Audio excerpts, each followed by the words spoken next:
I once read a quote I'll never forget. Sometimes companies aren't destroyed by external enemies, but by the small, ignored voices within. And that night, in a cold server room in Las Vegas, I realized how true those words were. His name was Ethan Miller, a 29-year-old white man with dark blonde hair that was always slightly disheveled.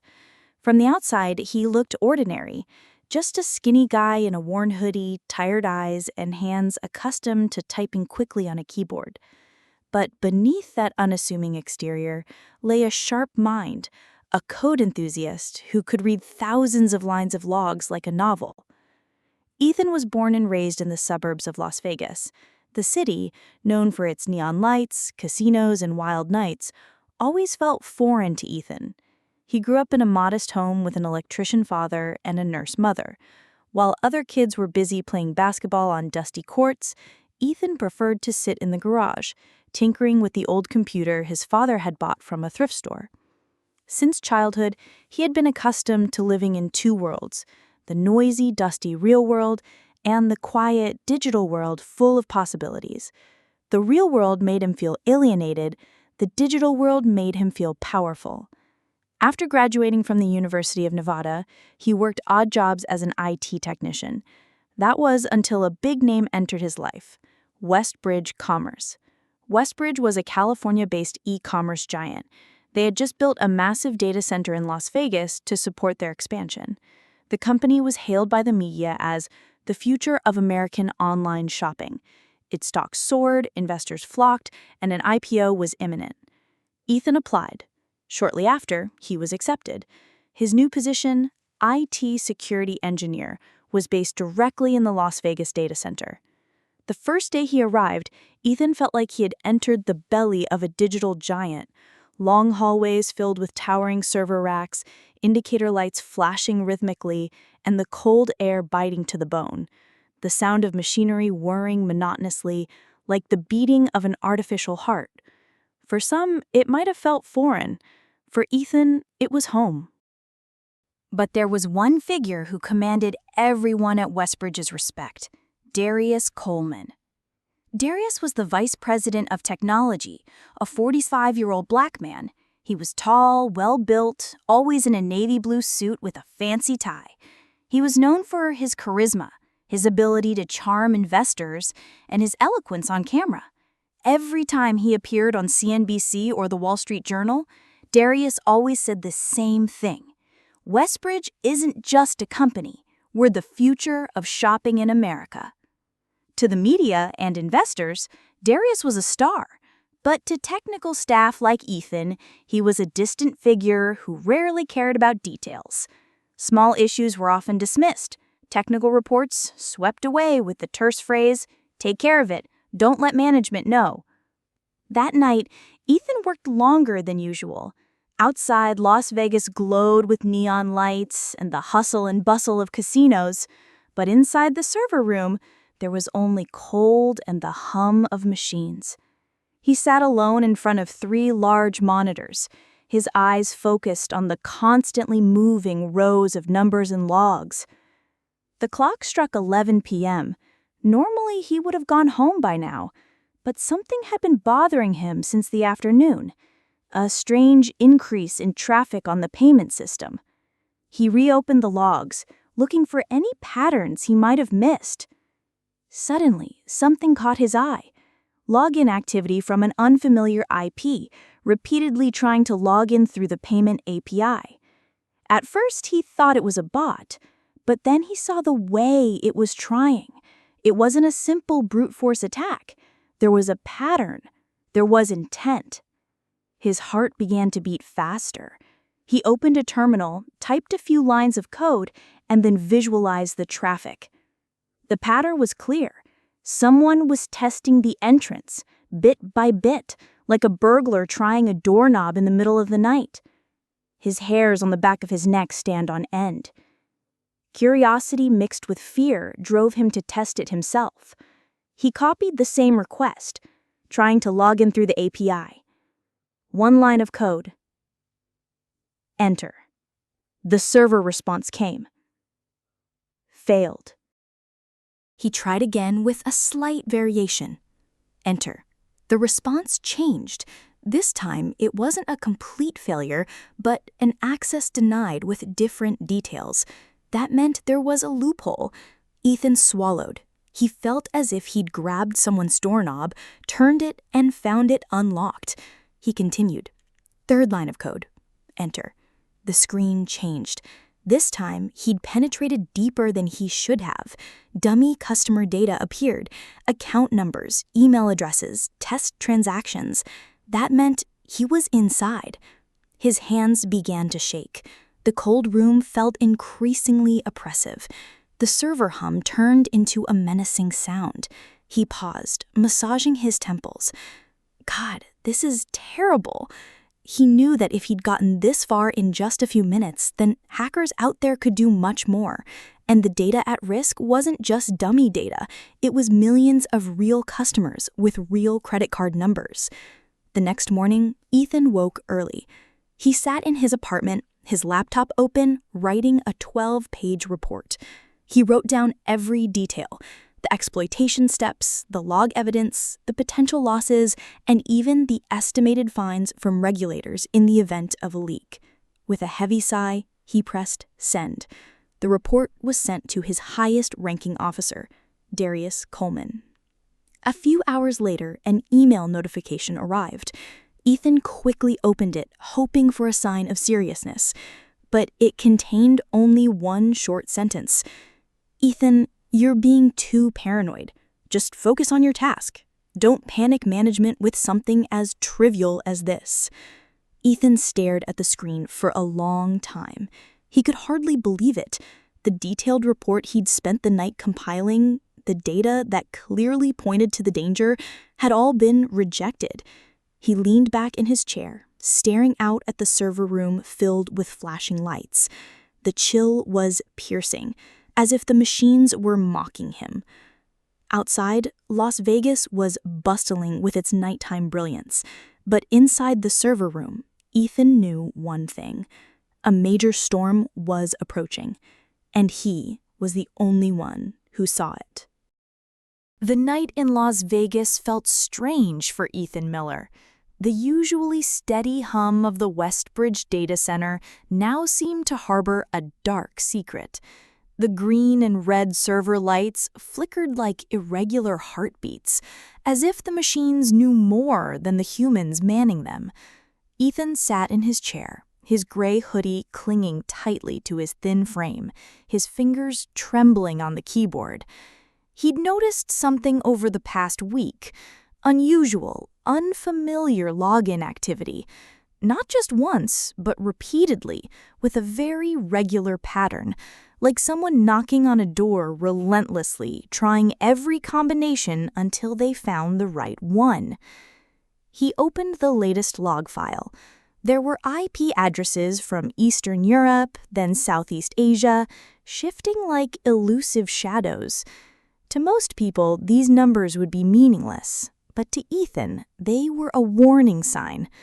This isn't a coincidence. This is high-level brute force, he muttered under his breath. He turned on an additional screen and opened a traffic diagram. Red lines appeared, penetrating the company firewall, then vanished as if they had never existed. His heartbeat quickened. He knew that if this was left unchecked, it would only be a matter of time before the vulnerability he discovered last week was fully exploited. The next day, at the LA headquarters, the atmosphere was very different. The glass Westbridge Commerce Building glistened in the California sun. Executives walked around in sharp suits, carrying Starbucks coffees and talking about the IPO that was just 3 months away. No one looked panicked. No one seemed aware of what was happening at the heart of their systems.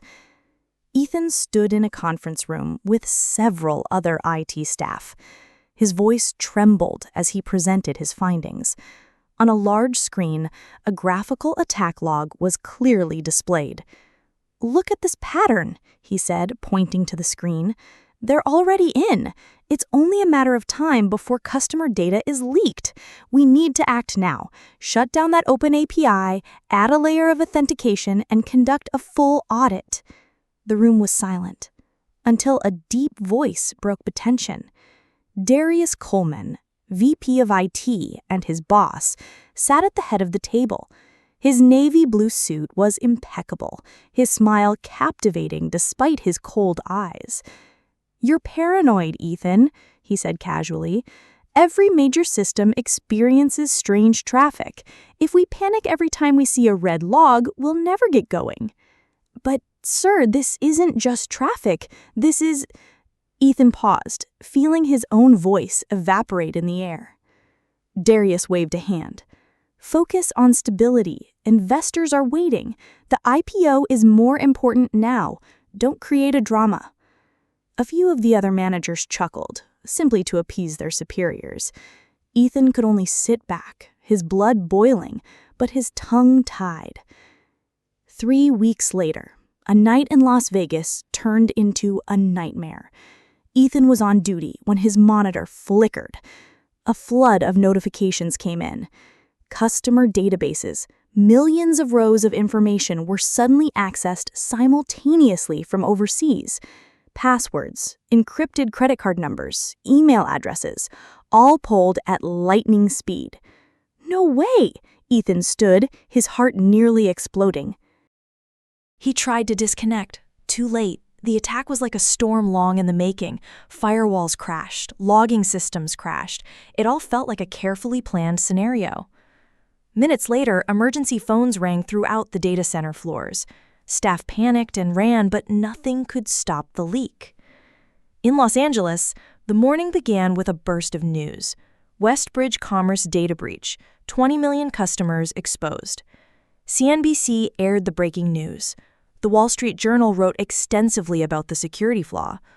The Los Angeles Times showed the faces of angry customers. At headquarters, the usually smiling conference room now resembled a battlefield. Executives shouted, IT managers pointed fingers, investors called non-stop. Ethan was called to Los Angeles on an emergency call. Sitting in the conference chair, he felt like a defendant. Darius Coleman stood in front, his face tense but still trying to control the situation. "We'll get to the bottom of this," Darius said. "We'll work with regulators. We'll form an emergency team. What matters now is the public narrative. No one should blame anyone yet." Ethan gritted his teeth. He wanted to stand up and shout, "I told you so," but the words felt poisonous. All eyes could turn on him. He knew all too well. In a crisis, scapegoats are always sought. The next days were tense. Regulators from the FTC came in, along with an independent cyber forensics firm. They examined every log line, every email, every meeting minute.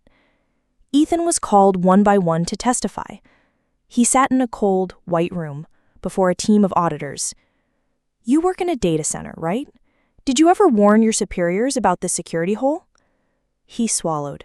His eyes stared at the desk. "Yes, I did. Several times." "Is there any written evidence?" His heart pounded. He remembered that all his emails were stored. He knew that if they dug around, they would find it. Meanwhile, Darius was acting differently. He appeared in the media, assuring the public that the company was handling the incident transparently.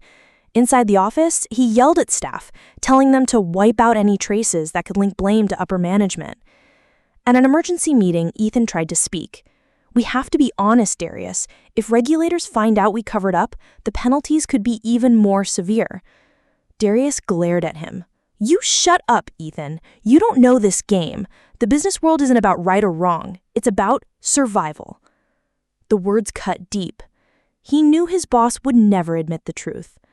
The climax came a month later. The forensics firm released its preliminary report. On the conference room projector, the sentence was clearly displayed. Evidence shows multiple internal warnings about the vulnerability were ignored by senior management. The room froze. All eyes turned to Darius. His usually confident face was now pale. One of the auditors read an email. From Ethan Miller, subject, critical security breach risk, to Darius Coleman. The message was clear. Ethan warned exactly 3 weeks before the breach. Darius tried to smile, but his voice trembled. That is just an assumption. No one can prove— Enough, Darius, the CEO interrupted coldly. The evidence is too clear. You've turned a blind eye. Ethan sat silently, feeling a mixture of relief and fear. This was the climax he'd been waiting for, but also a terrifying moment. Because now, everyone knew the truth. Darius stood up, trying to maintain his composure. This is politics. You need a scapegoat, and I was chosen. But mark my words, this isn't the end. He left the room with a loud slam of the door. Silence fell over the room. The CEO stared at Ethan. You've done your part. If only we'd listened sooner. Ethan just looked down. His eyes were filled with tears, not from victory, but because all of this could have been prevented if only the voice of a small engineer had been taken seriously. Outside the Los Angeles building, the media was waiting. The headlines read, Westbridge ignored warnings, $30 million fine imposed. To the world, this was a major scandal. To Ethan, this was an emotional wound. Summers in Los Angeles are usually bright and sunny, but for Westbridge Commerce, their glass office felt like a transparent prison. Sunlight streamed through the tall windows, illuminating the large conference table, now filled with tense faces. The auditors from the cybersecurity firm sat in rows, their laptops open, their faces emotionless, as if they were writing a verdict. Ethan Miller sat in a corner chair. His gray hoodie looked out of place in a room full of expensive suits and silk ties. His eyes were lowered, his hands trembling, not from fear of the truth, but from the knowledge that, in this moment, the lives of many in the room would change forever. Across the table, Darius Coleman was still trying to maintain his unwavering executive aura. His navy suit was crisp, his blue tie perfectly tied, his face confident, or at least he pretended to be. But his eyes were no longer as sharp as before. There was a tinge of anxiety hidden behind a faint smile. Okay, the voice of one of the auditors broke the silence, neutral, flat, as if reading a sentence from a tombstone. We've reviewed all internal communication logs, technical reports, and emails sent by IT staff.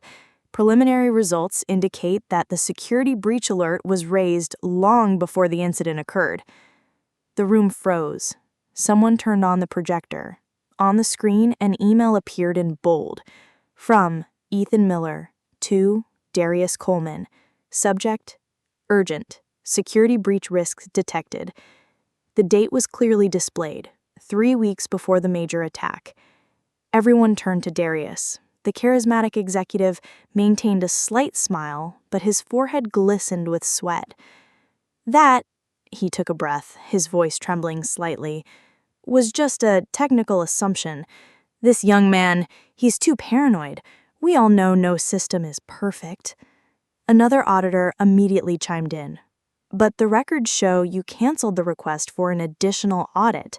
In fact, you wrote, "Stop creating panic, focus on the IPO." Is that true? There was silence. The sound of the air conditioner was louder than everyone else's breathing. Darius opened his mouth, then closed it again. For the first time, the man who always knew how to answer was speechless.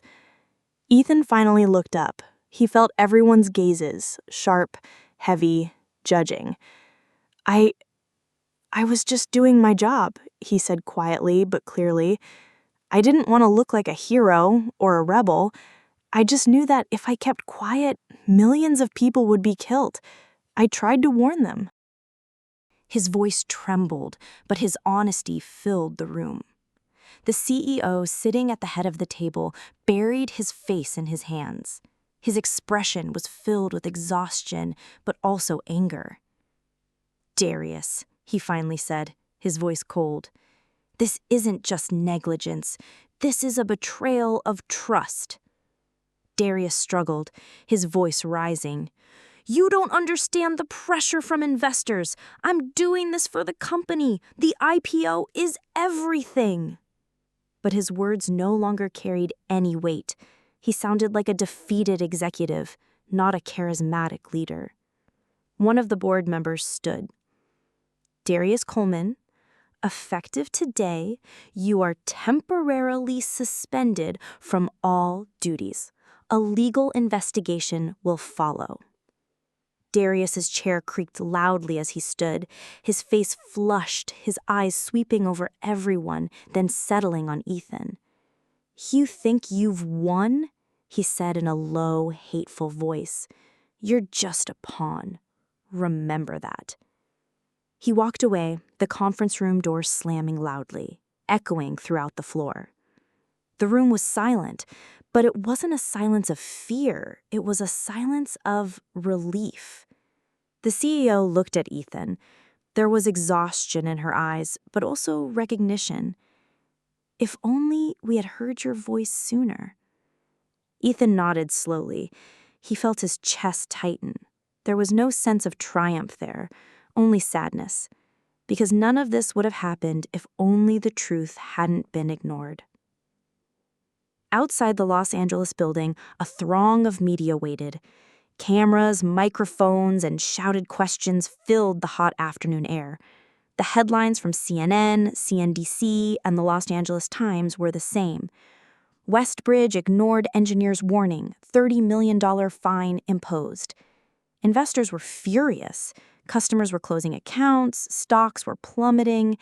To the outside world, this was a major scandal. To Ethan, it was a scar he would always carry. Months later, the Westbridge office wasn't as bright as it once was.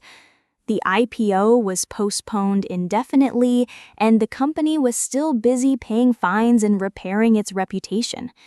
There were many empty seats. Some executives had resigned, others had been fired. Ethan remained at his job, but this time in a different position. He was transferred to head the new cybersecurity team. Ironically, because everyone finally realized he was right from the start. The office was bigger, the salary was higher, but Ethan never felt like a reward, more like a burden. That night, he sat alone in the Las Vegas server room where it all began. The server lights flickered, casting long shadows across his face. He stared at the screens filled with code. There had been no more attacks tonight, just the cold silence of the machines. Ethan took a deep breath, then smiled bitterly. "If only they had believed me from the start," he whispered.